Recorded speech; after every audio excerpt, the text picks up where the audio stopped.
Let me just briefly explain the format of this event.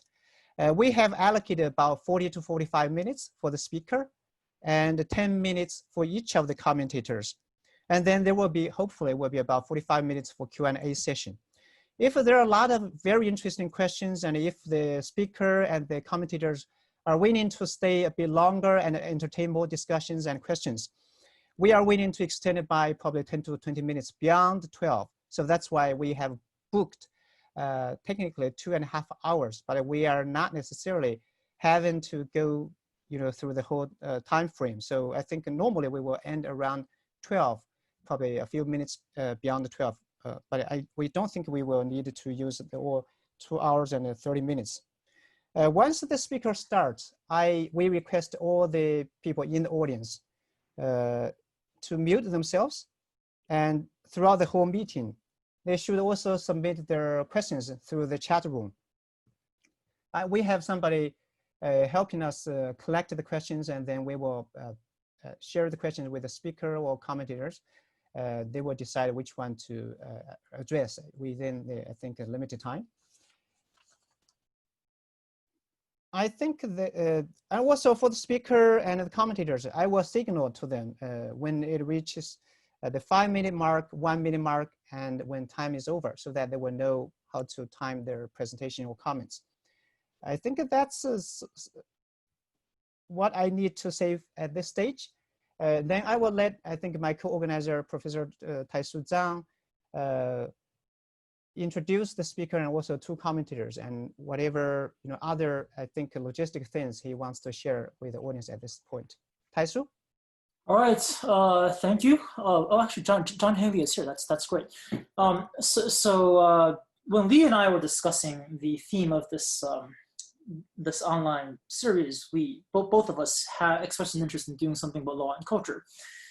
And it came to mind, it struck me at the time that the best way, I think, to actually start off the year, a year of lectures about various aspects of East Asian law and culture, was actually to invite, I think, the person who is known to most of us as the most prominent opponent of the notion of legal culture, perhaps in the entire legal academy, who, of course, as you know, is Mark Ramseyer. Mark is the Mitsubishi Professor of Japanese Legal Studies at the Harvard Law School, and the author of frankly too many prominent and influential works to actually list. He's, for many of us, the person who really kind of got us into East Asian legal studies in the first place, certainly one of the founding figures in the field. I personally cut my teeth in the field reading Mark's works and trying to think of ways that I could basically find loopholes around his pretty ironclad arguments against the perhaps overly liberal use of culture in the past by legal scholars. So I thought, what better way to start off this entire year by having Mark once again explain to us his position on these kinds of issues. And the paper that he's sharing with us today, soon on ostracism in village Japan, I have no doubt will once again be an illuminating addition to his long series of works on Japanese law and society. So I will, later on, I'll also have to introduce the commentators, but seeing as one commentator actually has not yet successfully made it into the room. Again, they're both in. Oh, they're both in? Oh, I just let them in now. Okay, great. Okay, wonderful. So we are also fortunate to have 2 commentators join us today to comment on Mark's paper. Eric Feldman is the Heimbo Chair in International Law at the University of Pennsylvania Law School, and and John Owen Haley is Professor Emeritus at the University of Washington Law School. Both Eric and John are prominent, extremely influential scholars of comparative and Japanese law, authors of many prize-winning and widely cited works. We are extremely fortunate to have them both here today to start off this year, and frankly, this is an all-star team that one can really, this is truly like the all-star team of Japanese legal studies in American law schools, and I really look forward to the conversation. So I guess from there, I have nothing really much to add about the formats other than,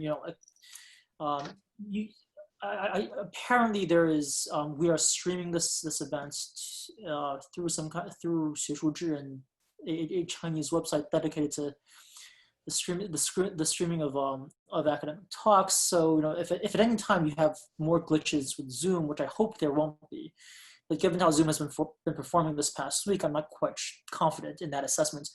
If at any time you have any issues with this, just head over to 学术志 and look for the talk on there. Apparently over 300 people are actually over there, so that might account for the lack of people in this particular room. So, okay, so with all that said, I will turn it over to Mark. So Mark, take it away. Yeah, so thank you very, very much. I'm really flattered to have this chance to talk to all the many people here about some recent research. And I know my friend and co-author, Erik Rasmussen, is delighted that all of you can be here to tell us what we're doing wrong. I'm honored to have Eric Feldman and John Haley as respondents to this. This is going to be enormously beneficial to me. And I hope that the rest of you will find something interesting in what I have to say. But if I bore you out of your wits, just come back in 45 minutes. And Eric and John will give a much more interesting response than the paper is. So I have a special request, which is that anytime you have questions, comments, criticisms, please write them on the chat, and quite possibly we'll have a chance, Eric and I, to maybe respond to some of them. But we would like to collect these so that we can improve the paper. This is really just a very rough draft. All of those are enormously helpful to us, and if you'd like us to respond later after this by email, I know I'd be delighted to do this. So this is a paper on ostracism, and it's interesting. Okay, so let's see. Okay, now there we go. Okay, and we're using Japan and the Japanese legal system to study ostracism. And for those of you who know some Japanese, this is in Japanese known as mura hachibu, 8 parts of a village in terms of the Chinese characters. But for several decades, those of us in law and economics, but also in law and society, have been looking at ostracism, looking at the ways in which communities enforce their norms. And essentially what we've got are 2 systems of preserving the social order. We have the formal legal system. That's what we study in law school. That's what we teach. But there's also an informal set of social norms by which we keep order in our society. And it's one which we enforce through social sanctions of various sorts, ranging from not inviting somebody to dinner to ostracizing them completely. And we use both of these for fairly straightforward reasons. We use them to protect our lives, our bodily integrity, as we say in law school. We use them to protect our property, and we use these to enforce agreements that we make with each other about ourselves, about our property, and about anything else.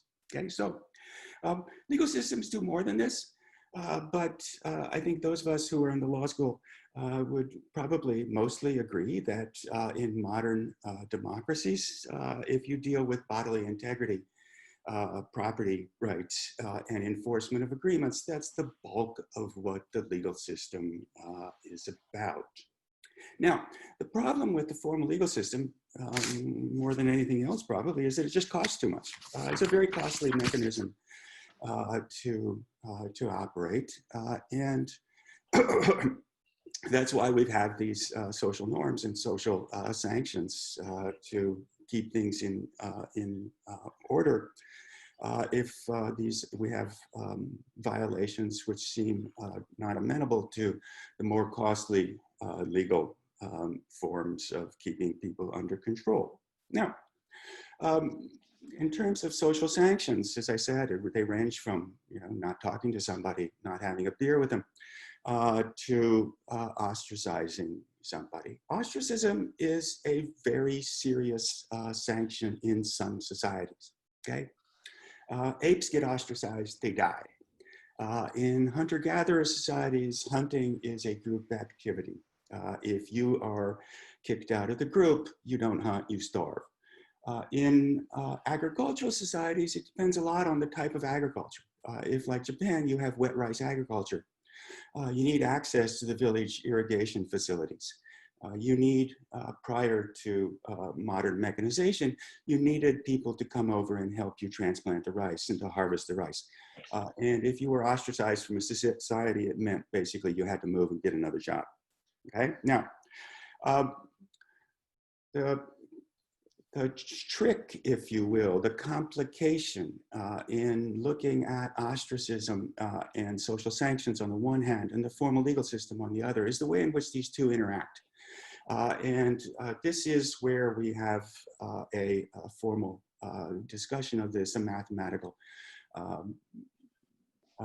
outline of the way in which these interact near the end of our paper. But there are really two things that are going on. One is that social sanctions, even ostracism, will not effectively police some forms of disorder, like a large theft, for example.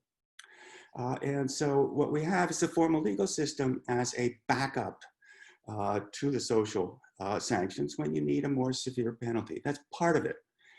That's presuming that the social norms are being used to enforce broadly welfare maximizing norms for the community as a whole.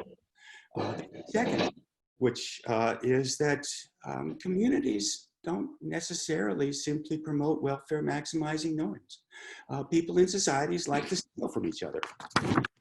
And ostracism and other social sanctions are one way in which you can use the power of the society to take from somebody and redistribute it to yourself.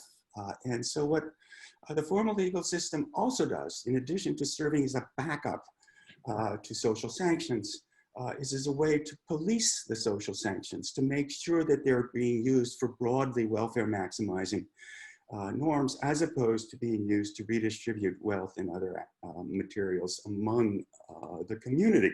Okay, now, for the most part, American courts don't police ostracism. Prosecutors don't bring charges. People, for the most part, don't sue for damages.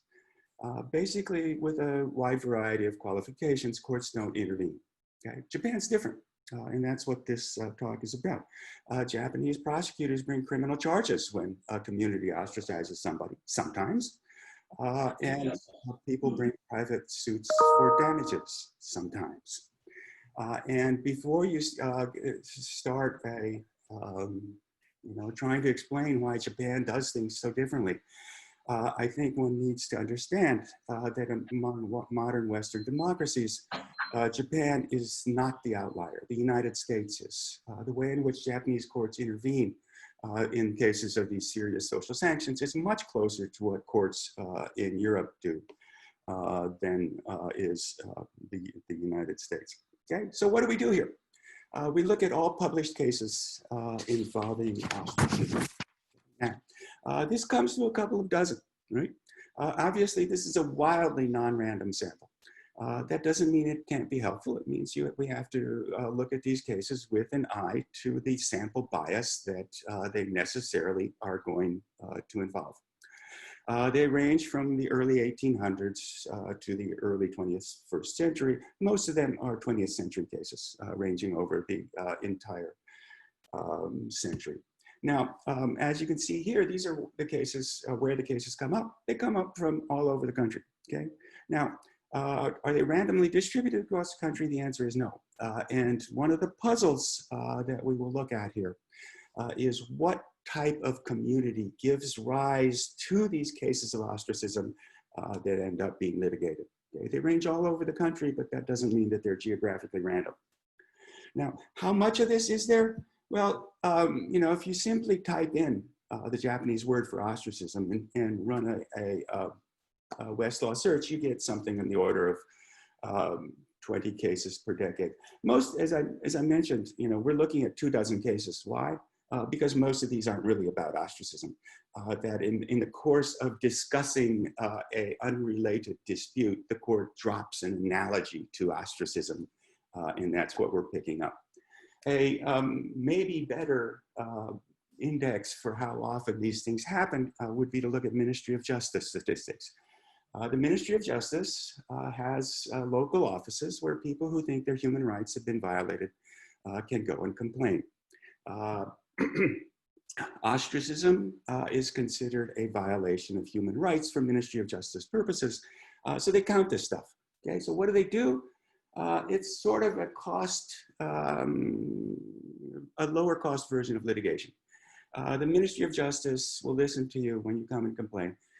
And then if they think there's something worrisome here, they'll go and they'll talk to the other side. They'll see if they can mediate something, if they can come out with some sort of, you know, something that makes people happy. Now, this is not obviously going to be a complete sample either, but here, if you look at it, works out to basically 20 of these cases per year. Okay, but you know, take these numbers with more than a little grain of salt, right? I mean, what counts as ostracism?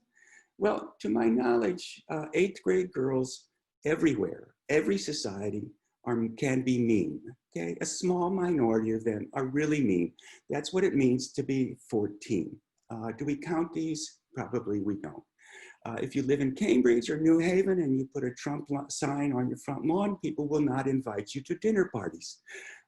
And every week we have reports of professors being canceled, right? I mean, does this count as ostracism? Who knows, right? It depends on what it is that you're trying to study. But in order to give you a rough sense of what this Japanese ostracism comes to, you know, take a look and you find 20 per year.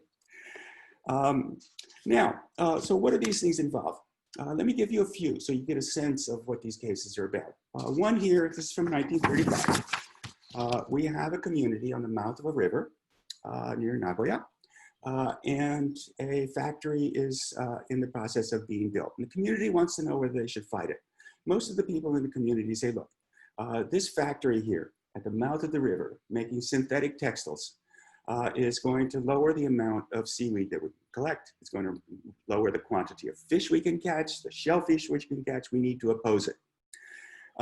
Several, I think it was 3 members of the community said, no, you know, let's go along with it. And so the community ostracized the 3. Now, that's the way the court opinion comes up. And the court says, look, you know, ostracism in this case is criminal intimidation.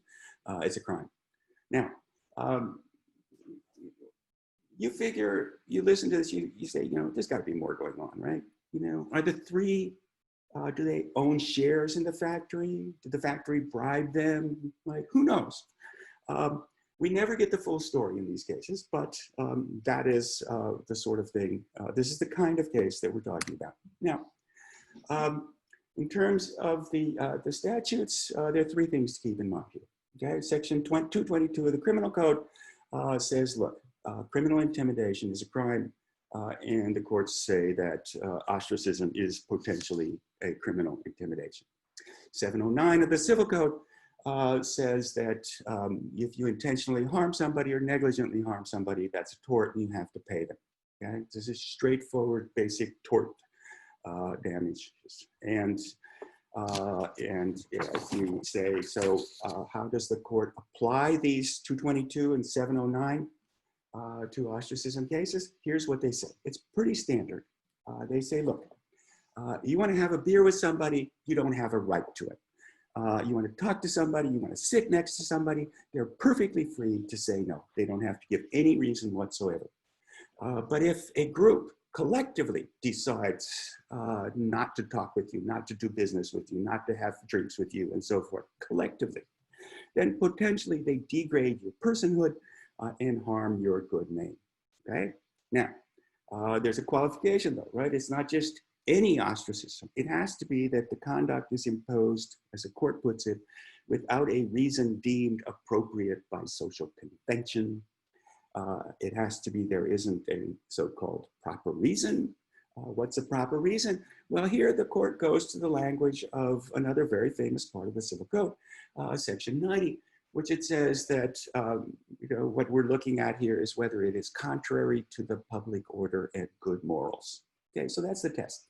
Now, those of us who are lawyers will instinctively assume, and I think correctly, that which is a tort is not necessarily a crime, but that which is a crime is almost certainly always a tort.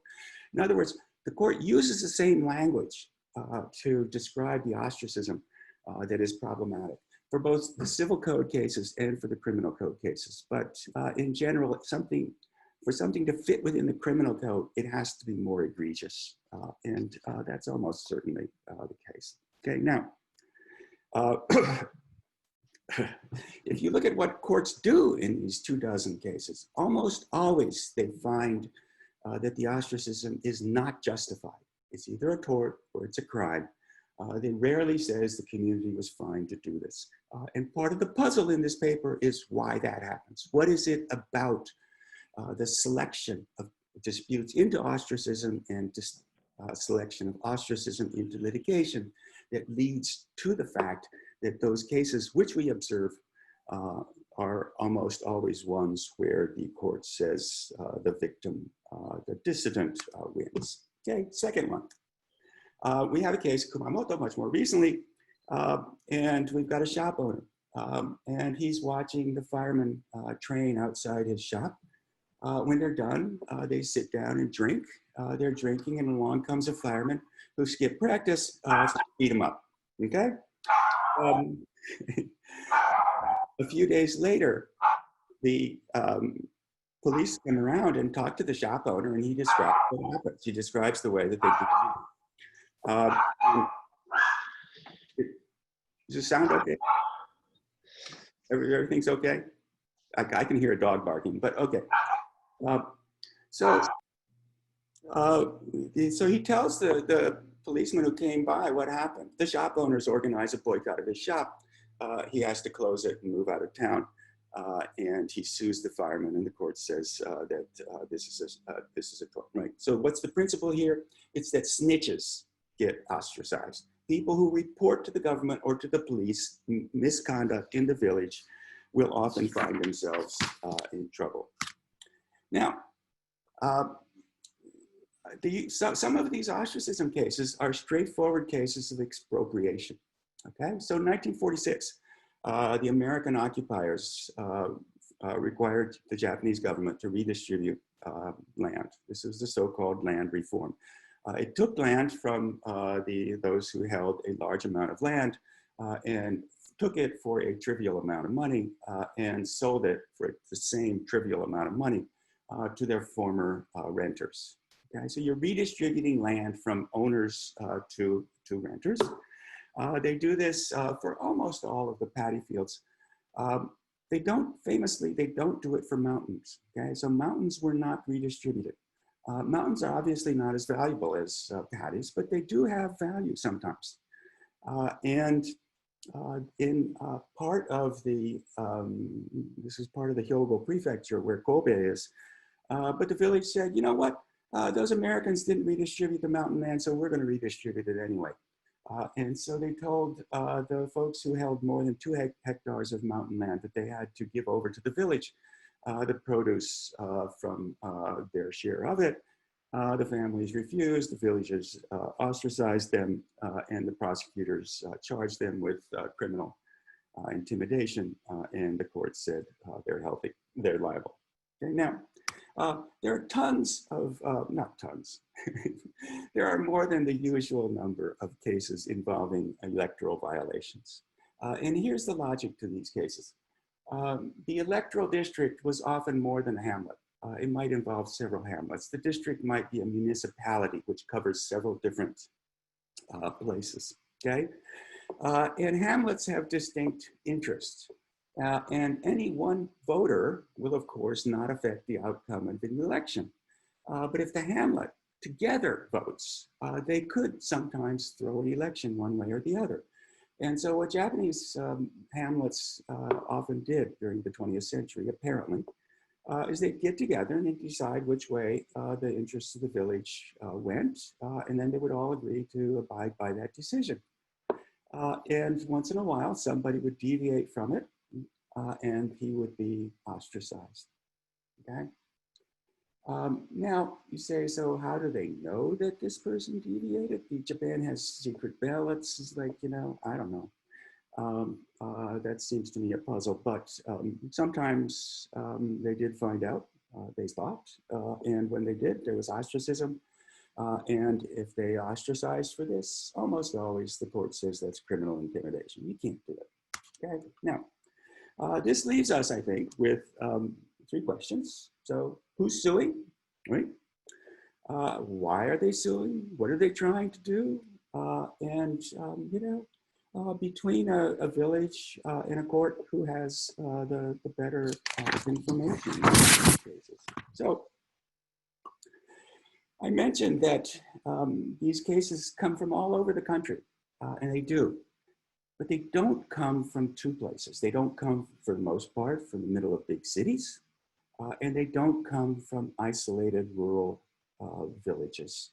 What they do is they come from villages that encircle a large growing municipality. And we're suggesting that's significant here. That's significant because if you're in an isolated mountain village, you're not going to see much ostracism because everybody knows what's going to happen, which is that the dissident is going to lose. He or she, usually these are he, but he will not be able to farm. He won't be able to irrigate his paddies, perhaps. He won't be able to participate in a whole bunch of things which are really important for survival. If he gets threatened with ostracism, he will back down, okay? If you're in a city and your neighbors threaten to ostracize you, well, you know, like, who cares, right? I mean, yeah, it's nice to be able to meet people and have friendly chats, but it's not absolutely crucial. And if you wanted, you can easily move a few miles away and find another apartment, find another house. What happens though, is that when you have these villages that are encircling a city and the city is growing, then the 2 parties won't necessarily agree about what's likely to happen if there's ostracism, right? Who controls the village? They might not agree about this. The control of the village may be in the process of healing. What kind of conduct is harmful to the village? Well, that's not clear either, because the future of what the village is in doubt. It used to be a farm. Now it seems like it's becoming a suburb. So the village interest is going to change. Does the dissident, the victim, if you will, but the dissident, the person who's not going with the community, does he have a good, viable alternative job? That makes a difference in terms of whether you think ostracism is going to be successful. And the guy and the neighbors may have very different ideas about it. They have different ideas about what's going to happen. If both sides are optimistic, then the dispute will ensue. That seems to be what's happening. So why do these people sue? And why do prosecutors bring charges? And we're suggesting it's probably not because they're trying to collect money. It's hard to figure out how much damages in these tort cases are at stake, but it's unlikely to be a lot. It's unlikely to be a lot just because the Japanese court system tends not on something like this to value them very highly. But you can also say, so the court says, look, they have to help you with your harvest. Do you really think they're going to show up on time? Do you think they'll work hard?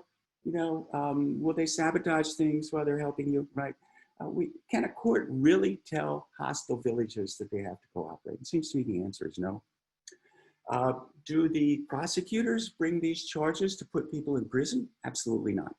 it is possible in the criminal cases to figure out from the appellate decisions often what the punishment is. And the prison terms are virtually always suspended. Okay? People don't go to prison for this. Okay? So why are they doing this? What we're suggesting is that they're doing this because courts can play an informational role.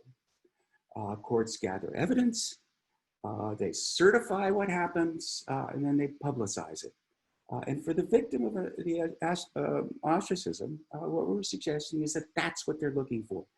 They want the court to look into what happened and certify that their story is the correct one. I mean, think about what it's like after you're being ostracized. You're talking to somebody on the outside, and you're a merchant. You're trying to get trade credit, and the potential lender of the trade credit says, "Well, what's happened to you? It looks like you're being ostracized. Why are you ostracized?" The guy says, "Well, they were cheating on the election. It was a straight out electoral fraud, and I refused to go along." They got to the village. The village says, "Oh, no, he's just a scumbag. He cheats. He doesn't pay his bills. No, you lend him credit, he's not going to pay you back," and so forth. Right. So in that sort of a situation, what really matters for the dissident, the person who's being subject to ostracism, is for there to be a publicly certified, judge-investigated outcome that says right. And it seems to us that this is also why these are cases where the dissenter wins. Right? If you're actually being ostracized because you did something wrong, are you really going to sue for the court to investigate and declare what you did? The answer is no, right?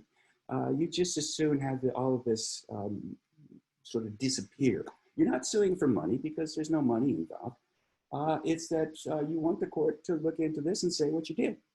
And if upon investigation, the court would find that in fact you were cheating your creditors, that's probably not something that you want.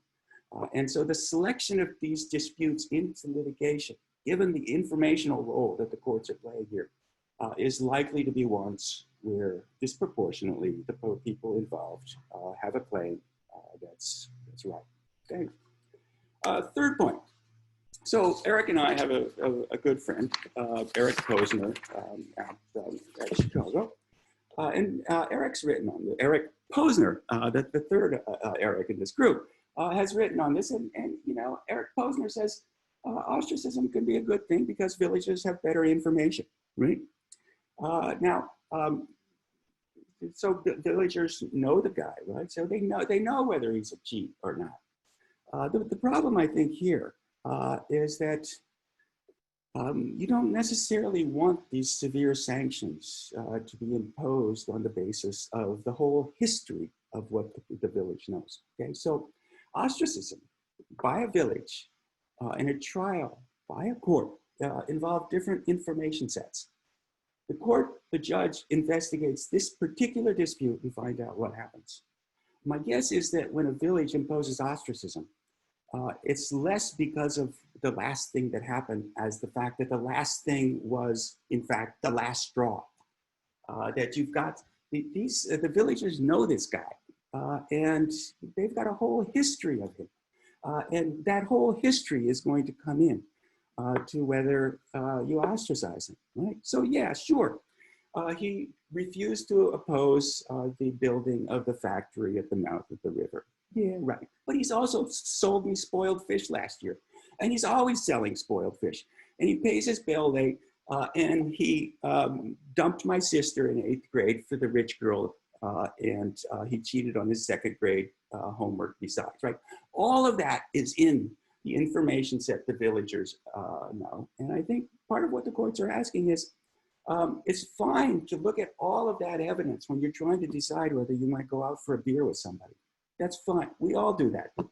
But when we're trying to decide whether a village can ruin his career, his or her career as a farmer or whatever else it is, that maybe what we should be doing is focusing more narrowly on the last thing that supposedly triggered this event. Okay, so that's the story that we're telling in this paper. Now, So I'm also going to talk for a little more. And don't hold Eric Rasmussen responsible for this. When Taisu asked me to give this, give a talk here, I said, look, but I don't think culture is very helpful for the most part. And Taisu said, well, that's fine. You can trash culture for 45 minutes. That'll be very interesting. And I thought, actually, I'm not sure I want to do it. So look, let me give a talk for the remainder of this period on how I think one might think about culture when looking at legal systems in East Asia. Okay, and I got into this in the 1980s, and the 1980s were the time when the notion of humans as a blank slate was all the rage, right? So human societies are infinitely malleable. And they're all culturally constructed. Nobody's biologically hardwired for anything. And Japan was everybody's example of this, right? They wrote about Japan because it seemed to prove that everything was culturally determined, and there were no hardwired constraints on anything that might happen. And so, the way that I first came into this had to do with litigation. Turns out Japanese don't litigate very much compared to Americans. People said, look, they're leaving money on the table. But then they also talk about corporations, and they said in Japan, corporations aren't really run by shareholders. They're Confucian families. They never maximize profits. In fact, Japan is not a market economy. It's a story about the leadership of honest and respected bureaucrats, right? I mean, so Japan was the Soviet Union that Stalin would have liked to form if only he had been able to hire University of Tokyo graduates. And on, right? People would write about Japan because it showed that this basic blank slate proposition was true. Economic principles didn't apply, rational choice principles didn't apply, everything depended on culture, and culture could be everything, right? So now this is all very silly, of course. But as I was starting to say earlier, my first experience with this comes in litigation. Japanese don't litigate, right? Why not? Well, because that would violate their culture. How do you know it violates their culture? Well, look, they don't sue, right? That's the way that this was all going. And John Haley, somewhere in the back of this room, I think will confirm that that in fact is what's going on. John wrote a fabulous paper in the late 70s on exactly this. So, but how do I think about this? Look, this is the best, avoid this. And this is the best thing to remember, okay? Talcott Parsons, the great sociologist, as recounted by Clifford Geertz, the great anthropologist, says, look, explaining the way people act as a product of their culture while you're defining their culture as the way they've learned to act is just not very informative, okay? Don't do it. Now, we're not trying to decide what the role of culture is in the abstract. What we're really trying to do is we have specific questions that we're trying to ask, right? I think most of us, certainly me, but probably most of us here, want to say, look, how do people in East Asia now, in the past, use legal institutions, right? We're looking at legal institutions, we're looking at sets of people. How do they use it? We observe law-related phenomena. Well, how do we explain what we observe? Right? Now, it seems to me the way that to think about culture in this context is to say, well, okay, does it help us understand how they use legal institutions and how legal phenomena occur, right? And so at that point, we really need to start and say, so, okay, what do we mean by culture, right? And here I think is a variation on what's probably the most common for most of the people, which goes back to Peter Berger, the sociologist of religion, who defines it in the 1970s as basically everything, right? Totality of man's products, material, non-material, everything. Right? Now, what do you need to know here? Okay, Peter Berger was one of those blank slate guys, and he was trying to explain secularization, which was the big deal in sociology of religion in the 1970s. And his explanation for secularization is that the ability of people to hold a religious faith depends on the world in which they live. And that world involves all the other people and the explanations that they give about the world to themselves. So the word that Peter Berger used was plausibility structure. And for religious faith to be plausible, it has to be basically that everybody else believes the same way, because then it becomes something that you can take for granted. And as we move to cities which are diverse, which are, which has people who all sorts of beliefs, some of which are the same as yours, some of which are not, it's cosmopolitan, the religious faith becomes less plausible. And so people become more secular, right? Okay, and so if you think about what Peter Berger is trying to do here, which is to explain this process by which he thinks religious faith loses plausibility, then this broad cultural definition of culture, I think, makes a certain amount of sense. I can understand why he's using it, right? And I think for the most part, Peter Berger is wrong about blank slate, and he's wrong about secularization. But in terms of the point he's trying to make, this makes a certain amount of sense. Okay? For what we're trying to do, which is to explain law-related phenomena, I don't think this works at all. Okay, why not? Because if you say, look, we have this law-related behavior, it's caused by culture. And if you're calling culture everything else, what you're saying is everything depends on everything, which of course is true, but it's trivially true. It simply does not advance the ball. If you want to say, well, the type of agriculture in a community affects the property rights that people form. That makes sense to me, possibly, right? If you want to say that the length of time that two people have traded with each other affects the kind of contract structure that they use, that makes sense. If you want to say that the availability of viable outside job offers explains the kind of employment contracts that people use, that makes sense to me. But if you add all of this together and throw in religion and mating patterns and call it culture and say that what we observe is a function of culture, that just doesn't move the ball. So what can you do instead? Well, so a more recent sociologist of religion is Rodney Stark, okay? And Rodney Stark, when he uses the term culture, uses a broad definition, but basically what he's trying to do is to get people to focus on a narrower sense. And it's an exclusively ideational sense. It's how do people explain the world to themselves, right? So culture, as we're using it here, is about the stories people tell about the world in which they live. They see explanations.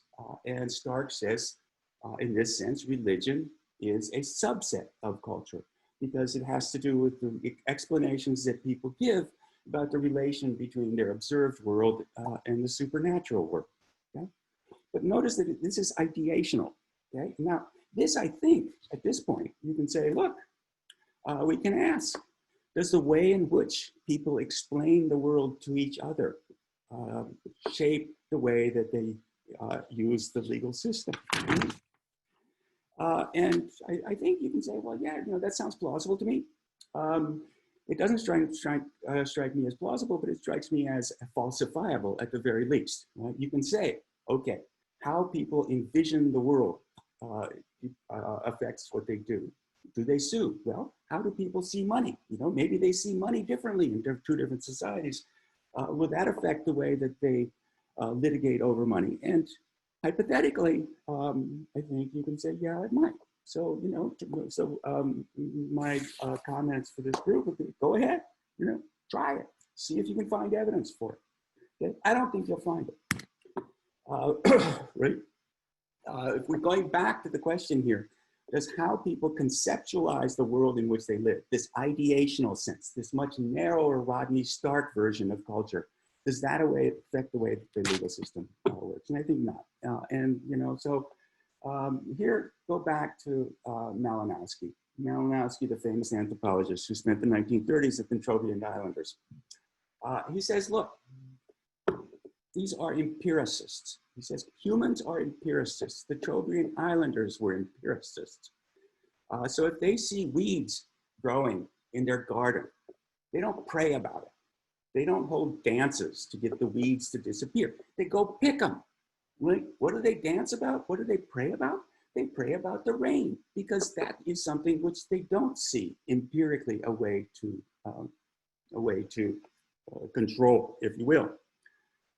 And think now about what the legal system is about. The legal system is about recovering money.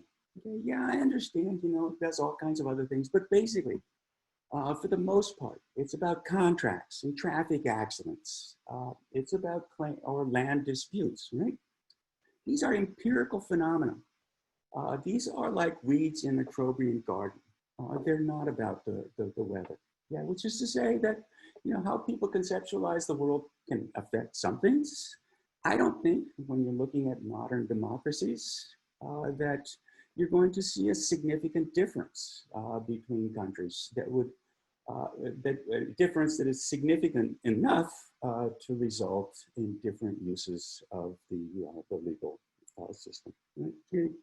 Modern Japan, you say, well, maybe it was different in the 18th century. I say, go ahead, see if you can prove it. I don't think it was. I think in the 18th century, Japanese looked at money and the legal system at the time through the same sort of intellectual process, even though the legal system is very different. But you know what? Go ahead, see if you can prove it. If you think it's different in a different society, go ahead and prove it. So that is my comments. And yeah, okay. So, you know, I was telling Lee, I grew up in Japan. If you're a minute late, the train at the train station, the station apologizes over the loudspeaker. Nothing is more important than trains being on time. And I think I have fit within my 45 minutes. So I will now turn it back to Lee and Tai-Soo. Thank you very, very much. Please, anything you think seems questionable, seems wrong, please write it down so that we can hear it. Thanks. Thank you very much, Mark. Perfect timing. So I think we are really in good shape. Tai-Soo, can you actually introduce the commentators again in case some people came in late? In case you missed the first round, due to the technical glitches, Eric Feldman is a professor of law at the University of Pennsylvania Law School, and John Owen Hilly is a professor emeritus at the University of St. Louis Law School. So I'm going to turn it over to John first, and then Eric. And then we'll see if we have time to go back to Mark for some possible responses, and then we'll start opening it up to questions from the audience. So John, please. You're going to start with me? Okay.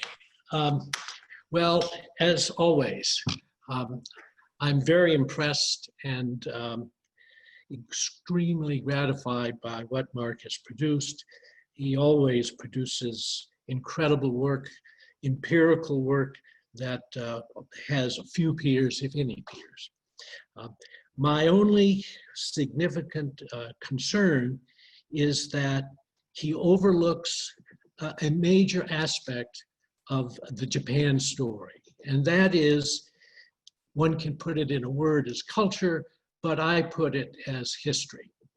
And what makes Japan different from any society that I know of is its peculiar history, which differs significantly from its neighbors in East Asia, as well as the rest of the world. As I've said on a number of occasions, Japan is ethnically the most cohesive society there is. There is no Japanese today who cannot know for certainty that all of its ancestors were within the Japanese islands at least 1,000 years ago, because there was no migration within the past 2,000 years and no conquest until World War II. So you do not have an influx of outsiders coming in, taking over, changing the culture, the values of the society. Every feature of Japan that you can identify as being sourced in a foreign system was brought in by Japanese. They chose it. And because they chose it, they could discard what they didn't want or simply ignore, didn't think about it, because they took something else for granted, or they chose it because they thought it fit what they wanted to. And this is true with the two most significant borrowings that Japan experienced. The first was the borrowing from China. It was over a period of at least a couple of hundred years, but they borrowed language, political institutions, religion, and law. So the political institutions that existed in Japan were borrowed from, as like language and religion, were borrowed from China. And it was similar pattern that took place in Vietnam and Korea, borrowing from imperial China. The second aspect of this early borrowing was, of course, in the middle of the 19th century, when they borrowed from the West. And what Mark has described as the contemporary legal system is all Western. There was nothing like this before the 1870s. I want to go back. So for over 1,000 years, Japan had a Chinese institutional system, including its legal system. But Japan did not take everything, even what might be considered by Chinese and Koreans and Vietnamese as an essential feature of the Chinese institutional system. Japan did not borrow. They excluded it from the code they borrowed, essentially the Tang Code. And that was an examination system for officials. You could not become an official in early Japan because you passed an examination. You became an official initially because you were related to the nobility, but what was critically important is that from the 12th, 13th, 14th centuries, the warriors began to rule. And if you were not a warrior, you had no role. The critical period, in my view, is the 16th century, after the Onin War. And what happened in the 16th century is that a group of warriors who had been, who had owed allegiance to overlords became independent. They won the war. They had no overlords. And the ones who won set up little kingdoms all around the country, hundreds of them. But they knew that if you don't have control over your followers, the warrior followers, you lose control over them. And so they devised a scheme which would ensure that the overlord had control over its bannermen. And that was to build castle towns. And they built castle towns in every one of these little kingdoms, little kuni, and they told the warriors, you have to move from whatever village, whatever part of Japan you're in, and you have to relocate into the castle town. Now, because they didn't have an examination system, the warriors were the rulers, period. If you were not a warrior, you had no administrative responsibilities. You did not, you were not a ruler. Just a minute.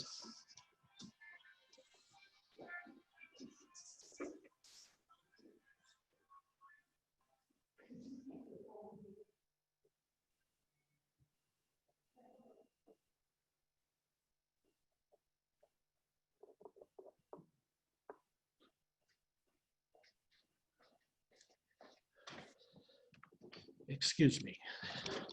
The problem of doing a meeting in your living room.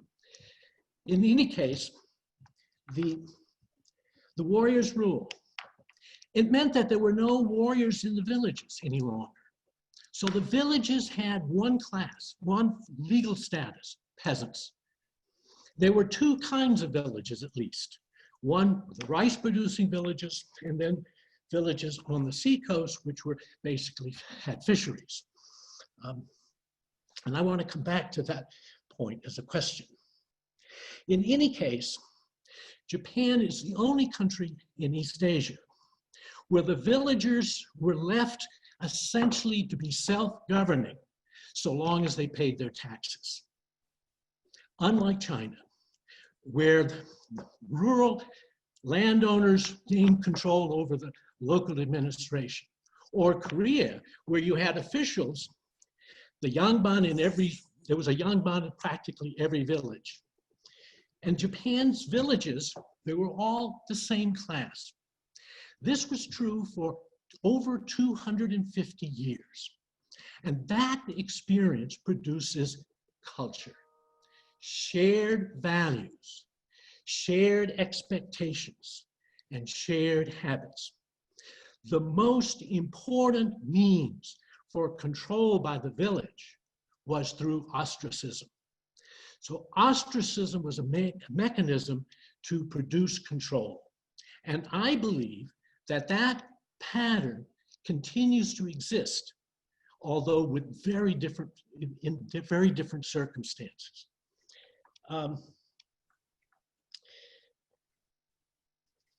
What interested me that in what Mark has shared is one, a difference perhaps between coastal villages and not just remote mountain villages, but villages that are more inland. If you were on an inland village, you didn't fish. But if it was a coastal village, you had a competition for income, for source of wealth besides rice. And it's in the rice producing areas that you have this need for mutual help, where ostracism is an extremely potent sanction. And the question mark is there a difference between the cases that come up from villages that were not exclusively dependent on rice production, but had alternative means of income? And so you had more independent persons and families. The second aspect that interested me was the location of the villages in most of the cases. Except for a few, they're clustered in western Kyushu and southern Honshu. And as Mark said, these are near urban areas, but still, there are very few in the northern part of Japan, which are also have clusters close to urban centers. Why? Why is this Kansai and eastern Kyushu, western Kyushu villages different, if they are, from other villages in Japan? I don't know the answer, but I suspect that there's something to do with mobility, as Mark has, I think, mentioned. The other feature that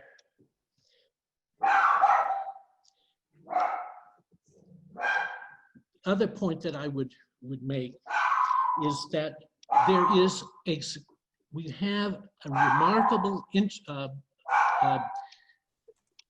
information about village Japan, and particularly village community cohesion and how they discipline through ostracism.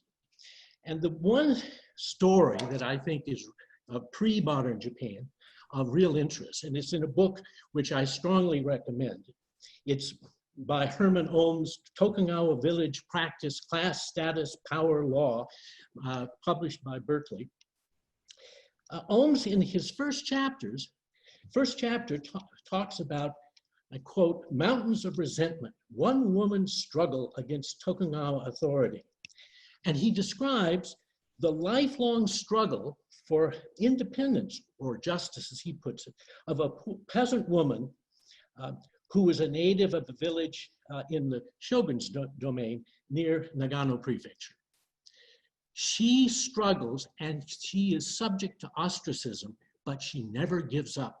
She actually does what contemporary Japanese in Mark's paper do. She appealed to the Tokugawa authorities for assistance. She didn't get the same degree of help that the courts now provide, according to Mark. But it's a nice example of an individual fighting against community pressure and the use of murahachibu. The second book that I strongly recommend, because it has primary sources in translation at least, and this is Dan Fenno Henderson's Village Contracts in Tokugawa, Japan. 50 specimens of agreements.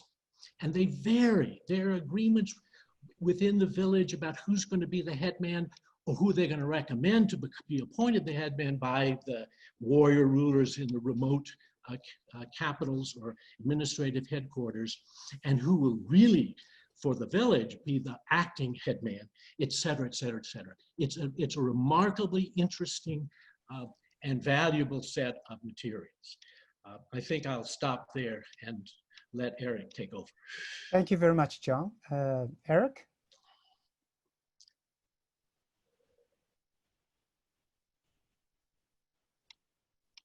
I just saw him.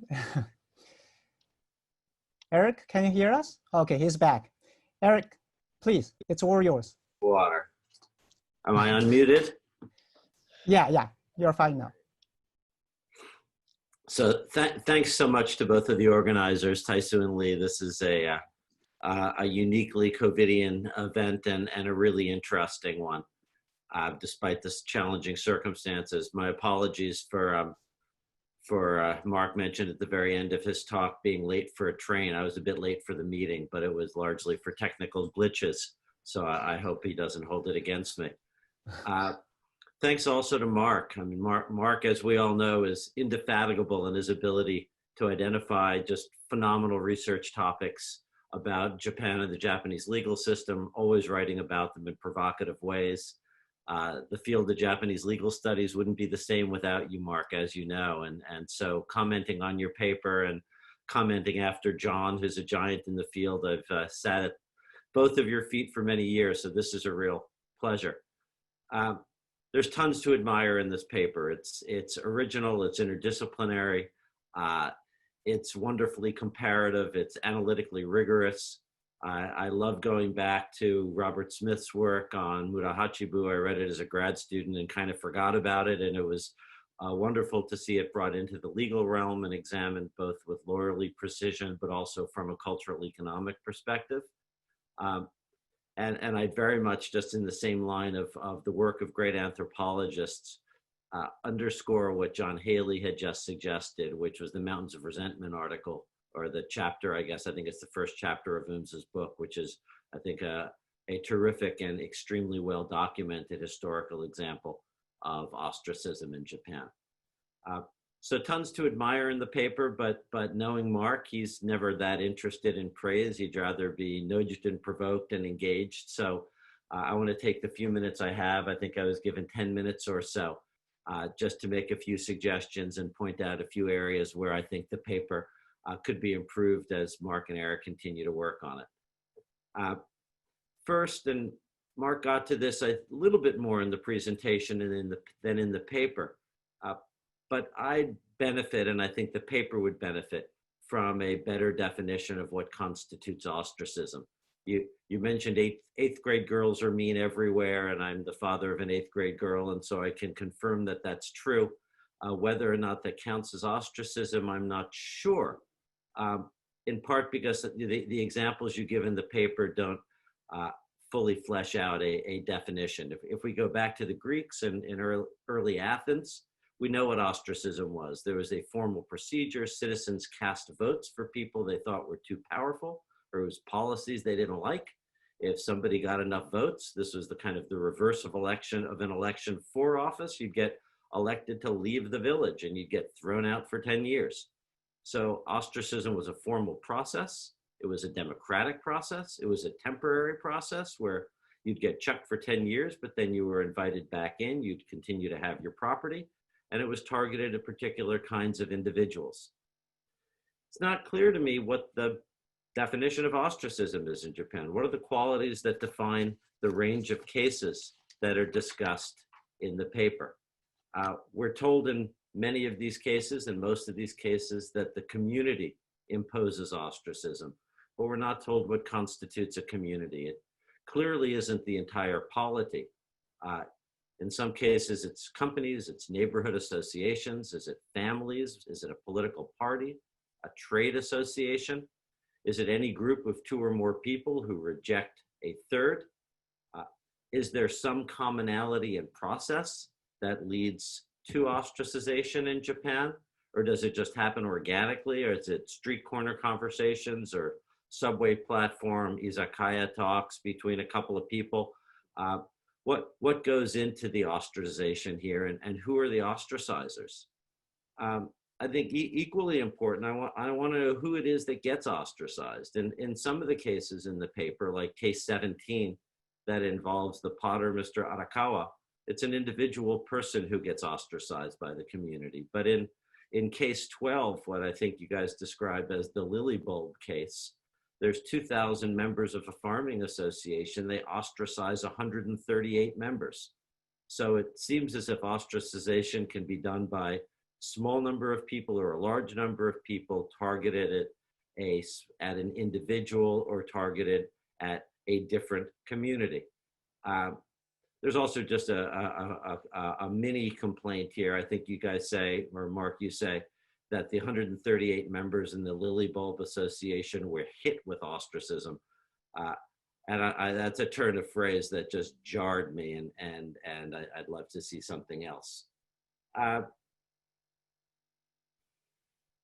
think part of what I'm looking for in the definition is some distinction. So what's the difference between ostracism and exile? Or are they the same? Or what do you say about the Tokyo University professor who alienates his or her colleagues and is no longer a valued member of the faculty? Nobody sits with him or her at lunch. Are they ostracized, or are they rejected, or are those things the same? Was Carlos Ghosn ostracized from Nissan, or was he fired? Was former Justice Minister Kawai ostracized from the LDP? Did he just decide to separate from the party? Are South Asian construction workers in Osaka who run afoul of the Immigration Bureau ostracized or detained or deported? Or what's the difference between those things? So first comment or plea here is to give us a little more meat when it comes to what constitutes ostracism and how we can differentiate ostracism from other sorts of social practices or legal practices. Second, it struck me reading through the cases in the paper that most of them, though certainly not all of them, but most of them have to do with people who did something to the financial detriment of other people. And they were punished because what they did somehow led others to suffer financial loss in some way. But what I don't see much in the paper is a discussion of other forms of what I think of as ostracism, people who are rejected or separated, pushed away, thrown out of the community, not for what they do, but for who they are. So, and there's all sorts of examples, and Mark knows these better than I do, I think. But you know, women in Japan aren't allowed to climb to the top of the World Heritage Mountain in Nara, Mount Omine. Or women in Japan are not allowed to be sumo wrestlers. Are women ostracized from sumo or just prohibited from becoming sumo members? Are women ostracized from corporate boardrooms or from serving as managing partners of legal firms, or are they just not provided the opportunities, or are they simply failing to avail themselves of those opportunities? Do those things count as ostracism or not? What about Hansen's disease patients? There's a robust literature on the conflict around the 1953 law that isolated those with Hansen's disease, leprosy. I don't know whether isolation and ostracism are the same, but this was a group of people with a certain disease who were forced by the state to live in sanatoria, even when the disease they were suffering was treatable. And they've sued, and there's some well-known court cases from the Kumamoto District Court in 2001 and 2019, where the families received compensation? Does the isolation of Hansen's disease patients in sanatoria count as ostracism? And if so, why isn't it discussed here? And again, this is a group of people who were separated from the community, not for what they did, but for who they are. And I think we can come up with examples, perhaps the treatment of some foreigners in Japan or members of the LGBTQ community, those with certain types of disabilities, those with genetic diseases, those who do certain types of work. And many of us have read, Mark, your work on the Burakumin and such, and I think at the very least it would deserve a discussion here. All of these are individuals or groups of individuals who have been shunned, who have been ignored, shut out, shut up, excluded, rejected, mocked, and more, not because they deprived others of profit, but because they threatened their worldviews or challenged their assumptions about what counts as normal and natural. So I'd encourage you, even if you don't think any of these narratives count as ostracism, to make clear in the paper why certain cases are counted and other cases are not. Third, I completely appreciate why a paper that's largely in the end analytically rooted in the law and economics literature uses the language of welfare maximization and welfare reducing norms. But I'd like to see a more robust description and defense of why that language is adequate for dealing with ostracism here, and how it would apply to some of the cases of ostracism I'm describing that involve sort of inherent qualities of individuals or groups rather than just their behavior. Just checking the time. Fourth, the paper invites and the paper explicitly engages a comparison with the US and Japan. But I think it's too thin at this point. I think if the paper really wants to stand as a comparative paper, we need to know more first about what constitutes ostracism before we can conclude that the US courts have little patience for it and the Japanese courts are more open to it. And I think that involves engaging more with some of the broader issues of human rights as they link to ostracism. And again, the paper makes clear that human rights and ostracism are twinned in many, if not all cases. So I think if you dig into the comparative question more, it'll probably get far more complicated. The Japanese courts are more engaged with it and US courts don't have a lot of patience for it. I think US courts may well turn out to have lots of patience for it if ostracism might include cases of racial discrimination, for example, or redlining or other sorts of things. Two last comments. One is that despite Mark's claim at the very end of his discussion, not included in the paper, where he said, look, folks, in the end, legal systems are basically about money. And I think that's a quote.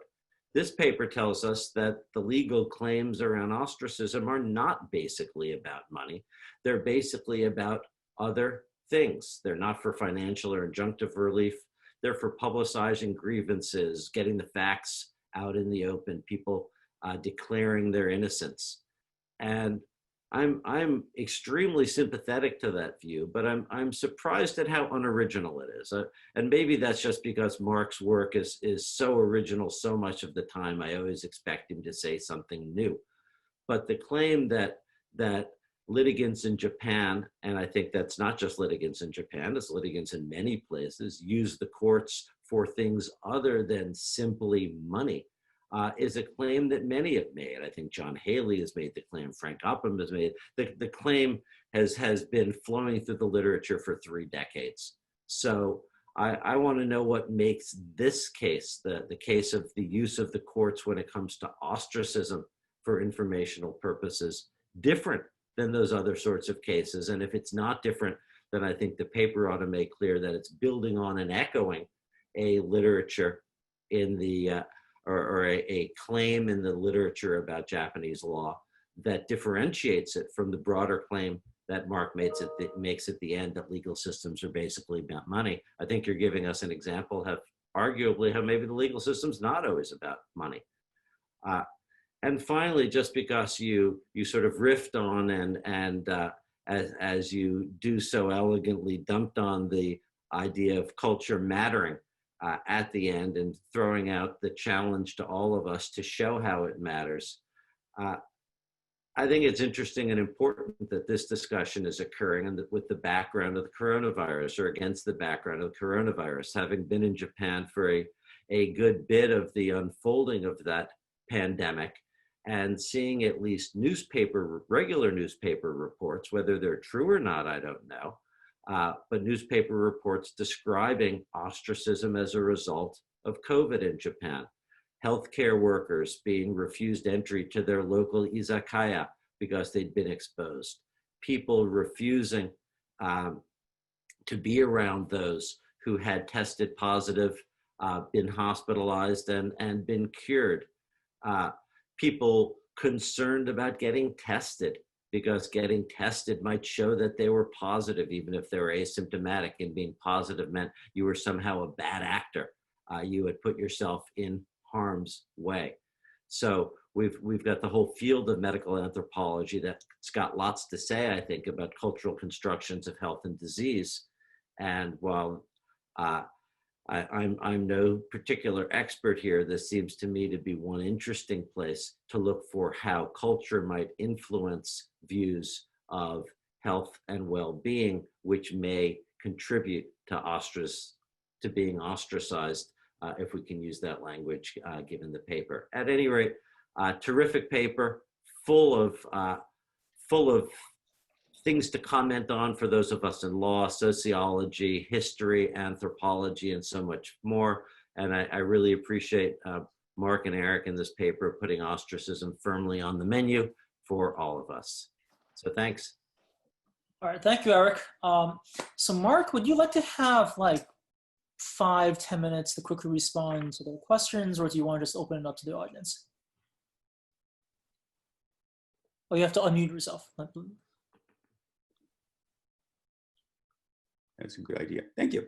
Yeah, no, I want to thank John and Eric for taking the time and pointing out this. Eric Rasmussen and I are in the process of working on this. This is not by any means a finished paper. So, so this is all very helpful. Just very quickly, Eric Feldman, I think, stresses that, look, we need to make clear what we're talking about. And I think, one can't talk about everything in a single paper, but to the extent that one is, that we're limiting what we're talking about, we should make clear what we're talking about and what not. John, I take it as pointing out that the type of industry matters in terms of how the folks in the society run themselves. So that sounds right. John also points out that the West is different from the East in Japan, and I mean that's that's clearly right. And I don't know what to do about it. I mean, Eric talks about the this underclass in Japan called the burakumin, and that is disproportionately a Western Japanese phenomenon, and it's it's very interesting.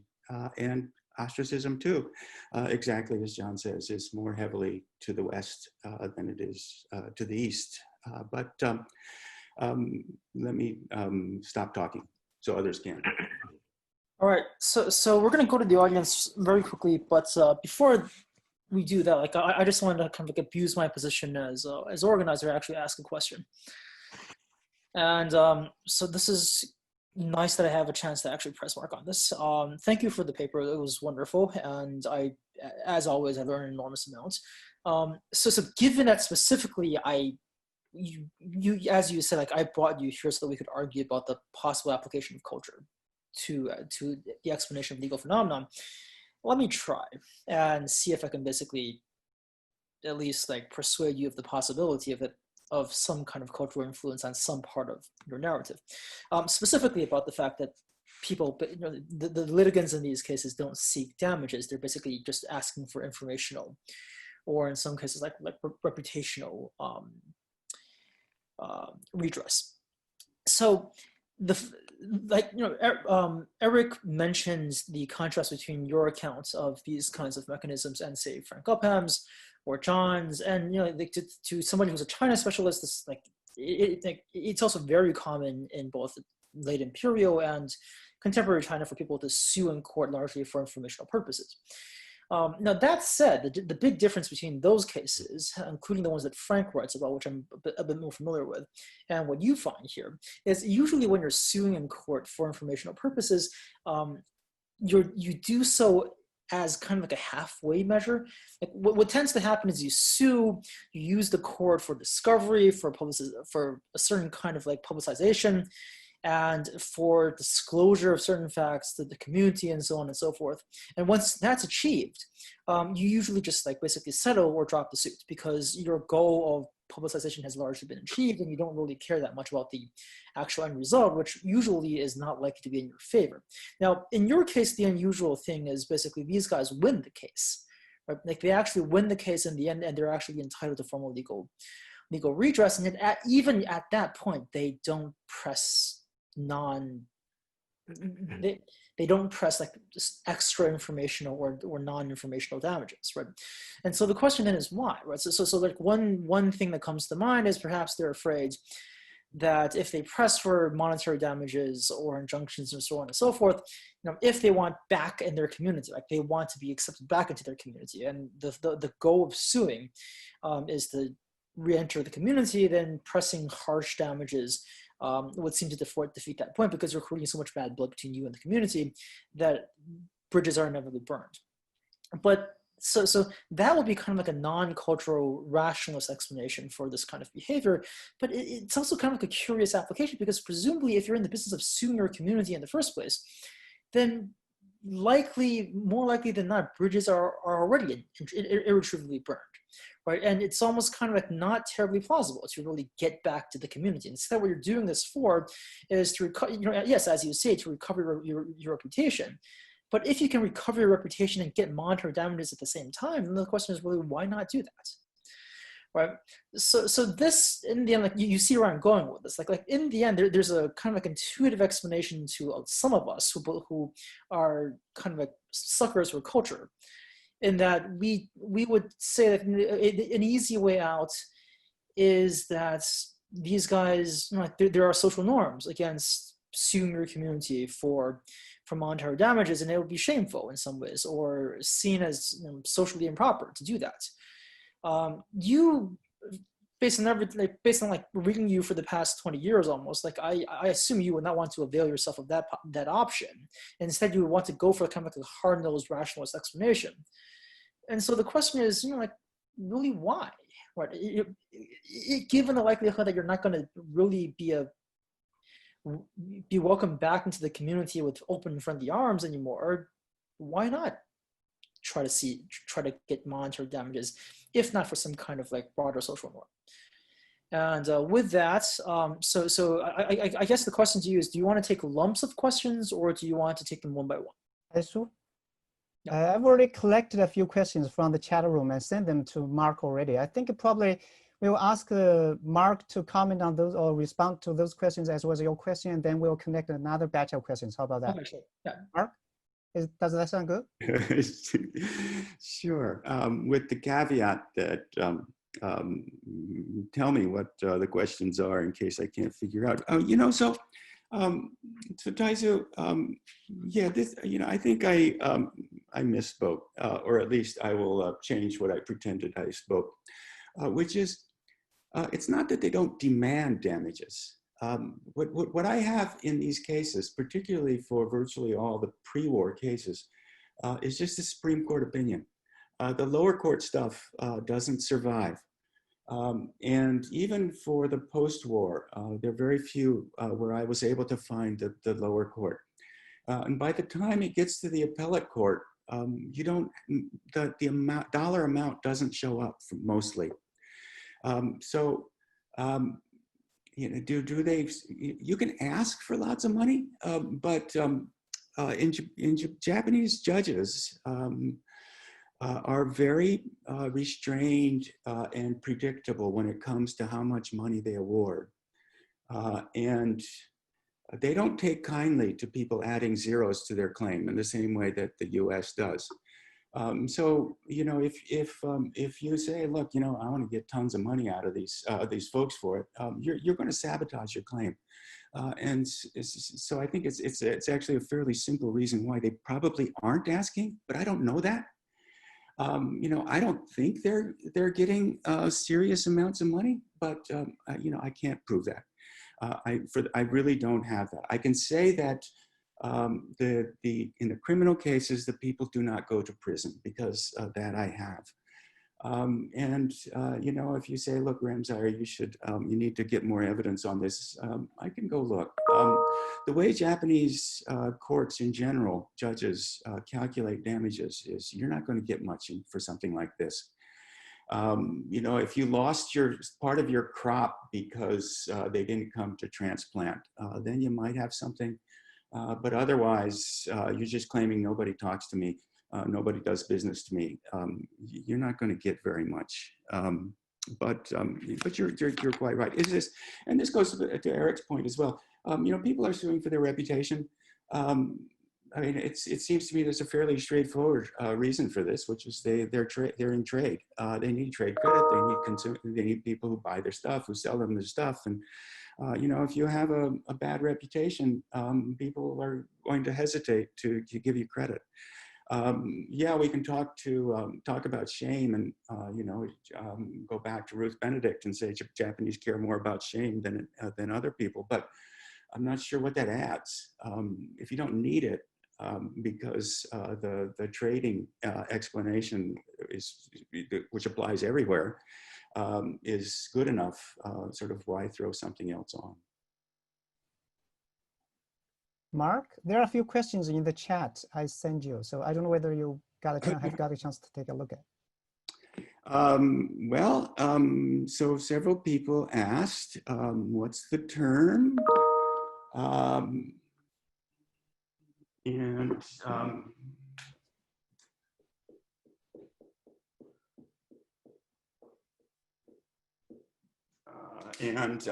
The term is, I don't know if you can see it or not, it's called Murahachibu village, 8 parts. The derivation of this is that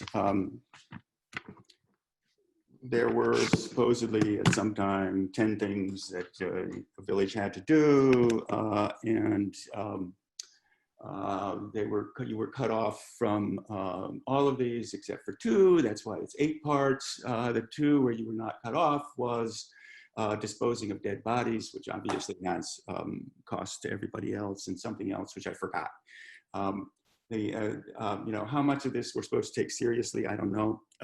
This is the kind of stuff that some historians after the fact might tend who like clear explanations or tend to stress where actually it may not have mattered all that much.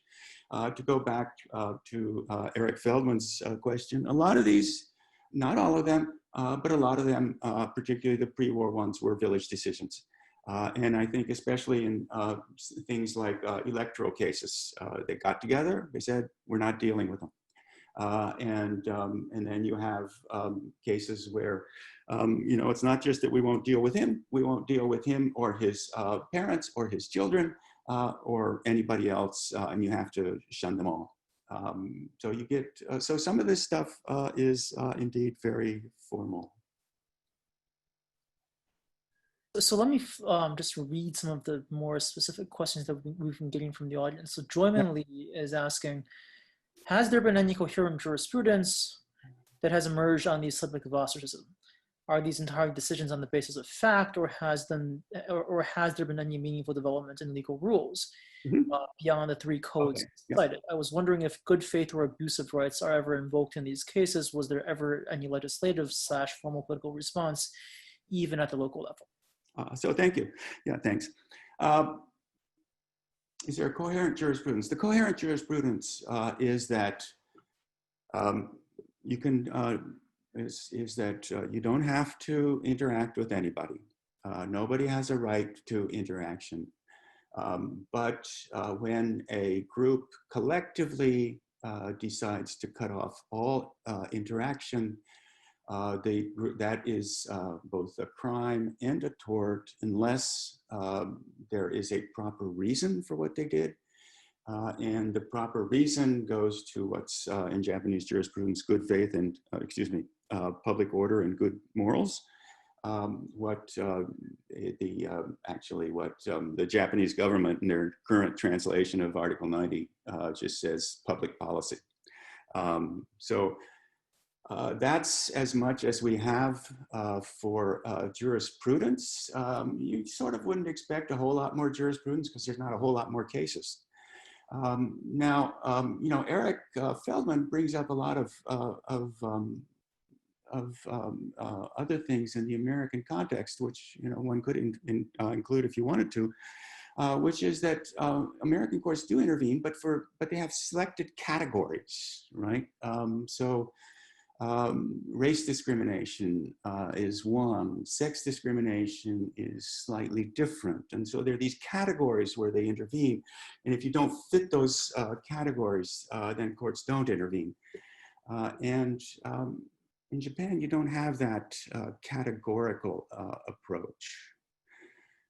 Is there statutes on this? Basically not beyond what I gave you. I assume there are some regulations within the Ministry of Justice over, what they should do when somebody comes and complains about his or her human rights being violated because people aren't talking to him or her anymore. But great. So next question we have is from Shin Jiayong. The cases in this draft span across Meiji, Taisho, Showa, and Heisei Japan.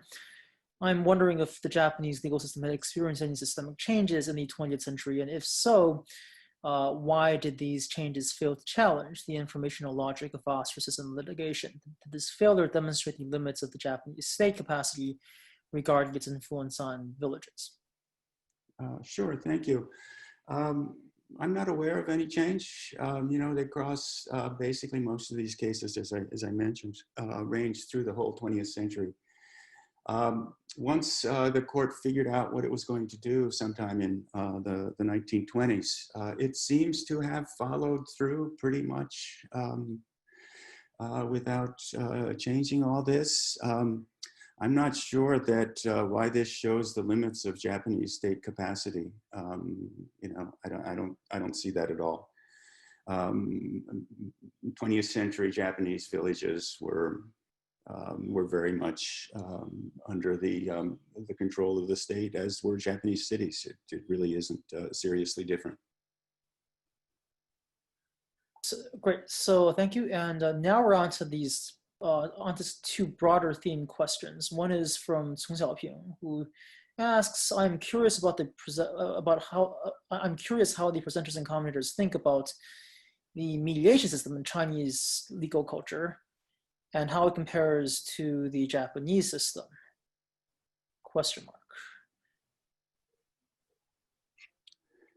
And the other broader theme question, and so you guys, you are at this point, like even Eric or John, if you want to jump in, because the questions really are addressed to all of you guys. Okay. So the other broader theme question is from Xie Xun, who asks, the series is intended to refer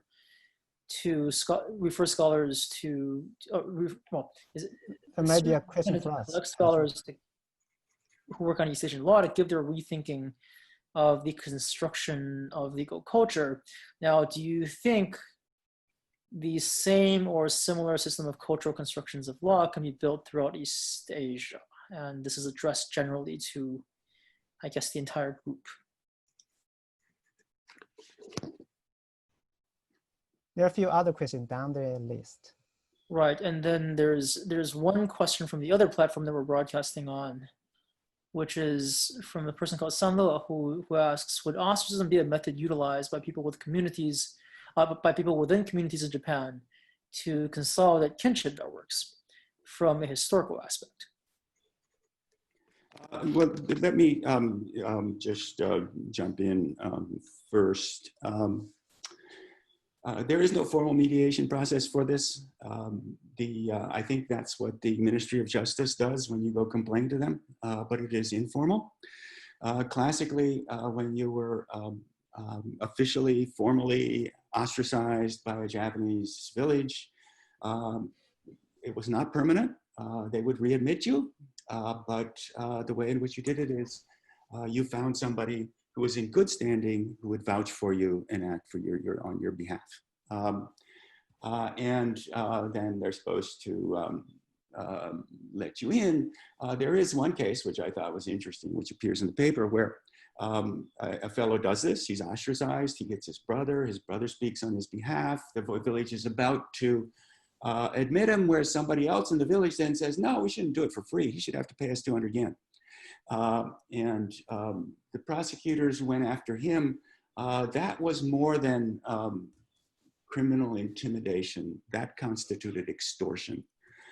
So that was seen as a even more serious crime. You know, kinship always matters, sort of, sometimes, maybe, kind of. I'm not aware that it matters here at all. You know, just because why not? I don't see what talking about the cultural construction of law does for anything. You know, laws are judges deciding what they're going to do. They are statutes that are passed by a democratic legislature, and talking about them being culturally constructed seems to me a route that will go absolutely nowhere.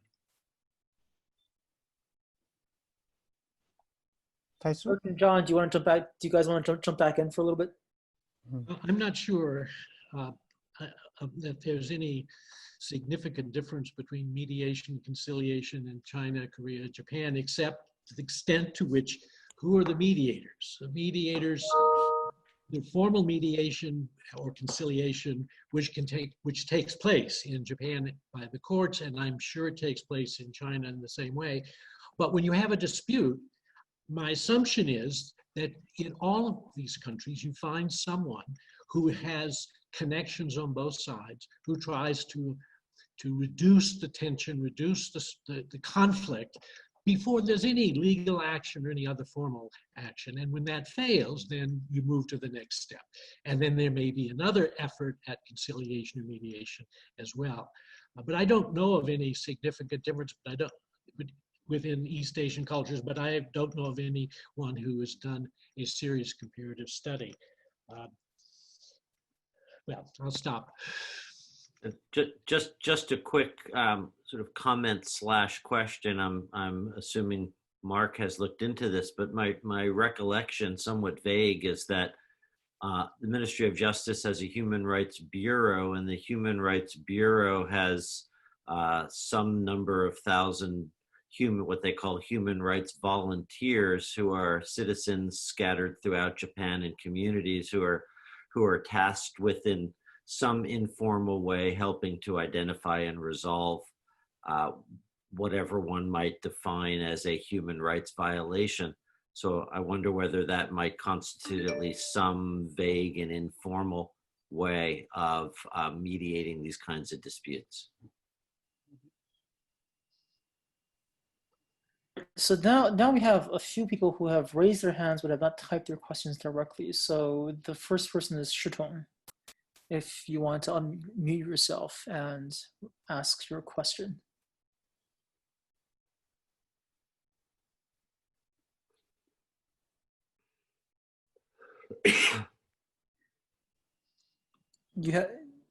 You're still muted. Okay. Yeah. Cool. Can you hear me now? Yeah. Yes. Thank you for the great paper. I really learned a lot. So my question really echoes Professor Eric Feldman's question about the definition of ostracism.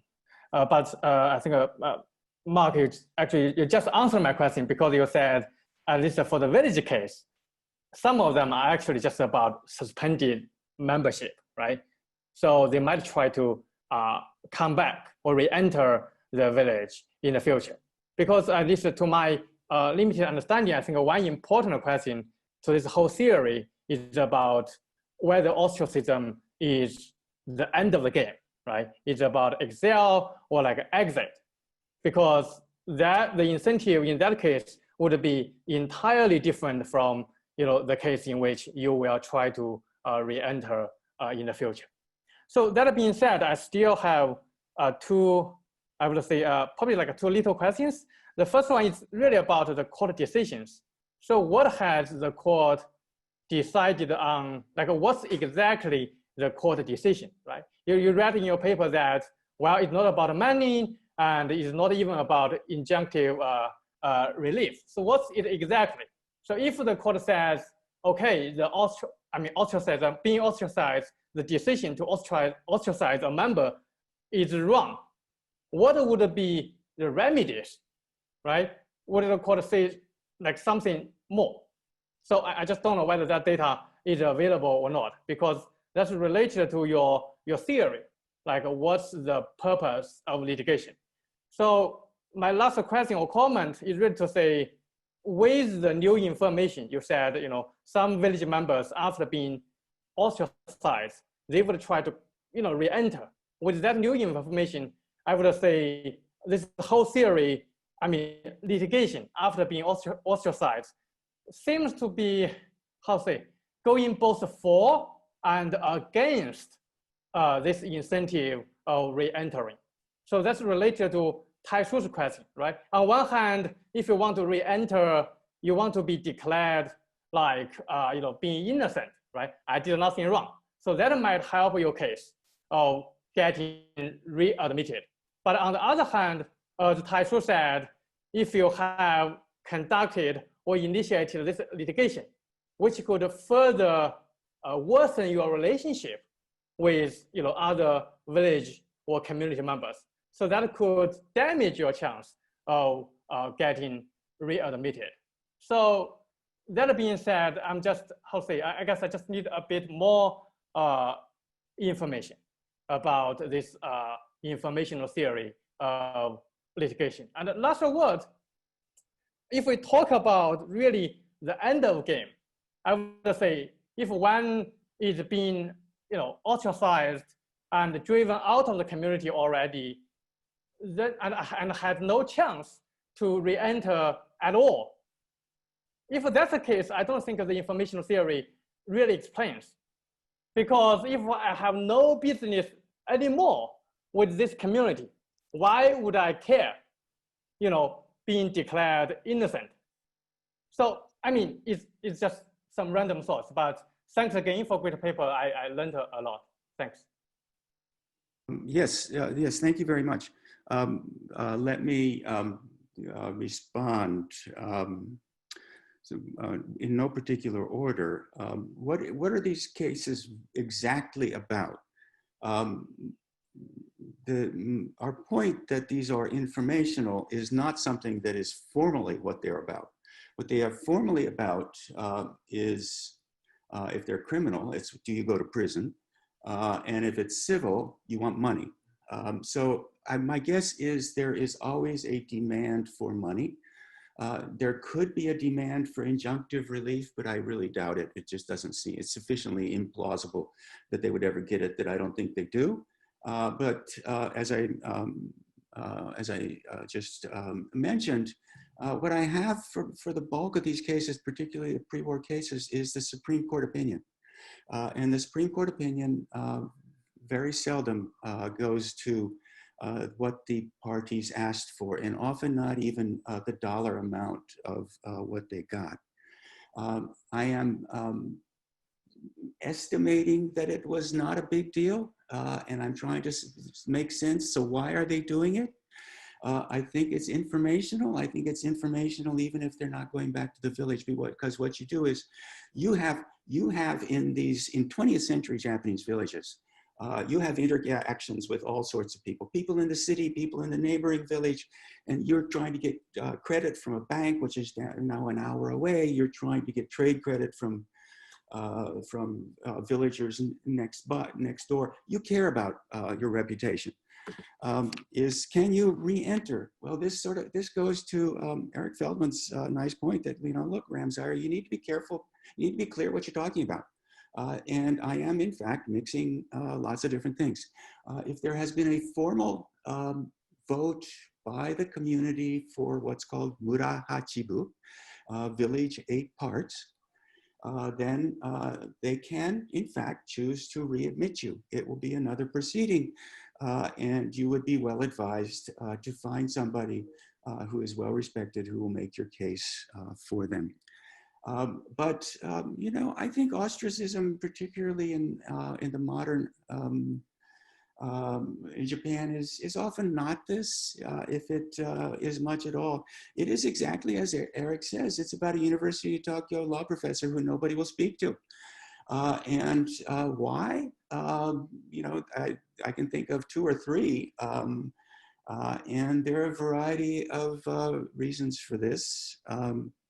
Can they be readmitted? Yeah, sure, if they change the way they're acting. If you start suing, does that make it really hard to get readmitted? You bet it does. Yeah, does that sort of answer your question? Yeah. Okay, thanks. Okay, thank you very much. I think we're at the 12 o'clock mark now. So I'm going to first ask whether the speaker and the commentators want to stay for a few minutes. And if so, whether there are further questions to discuss.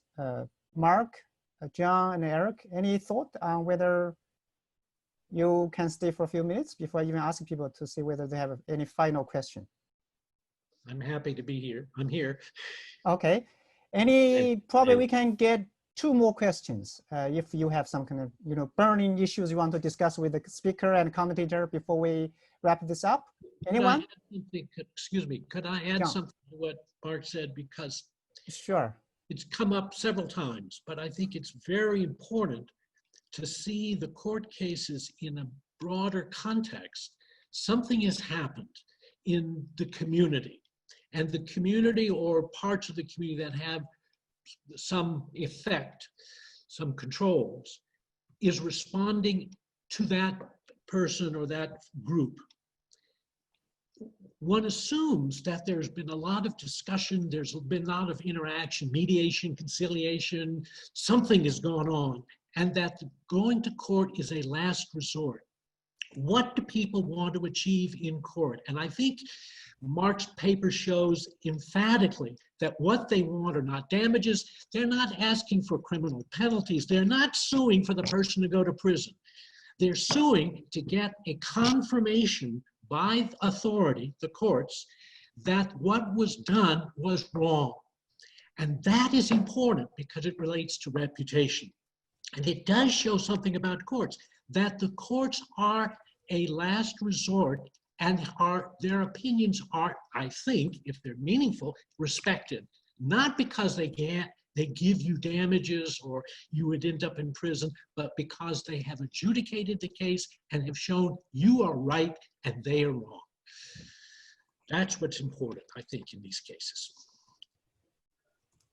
Thank you. Any further questions? Mark, you can have the final word. You're the speaker. So yeah, thank you very much. I have nothing particular I want to say other than I really, really appreciate the fact that all of you could be here and could tear apart the paper. Feel free to send me emails if more things come up that you would like to see us think about.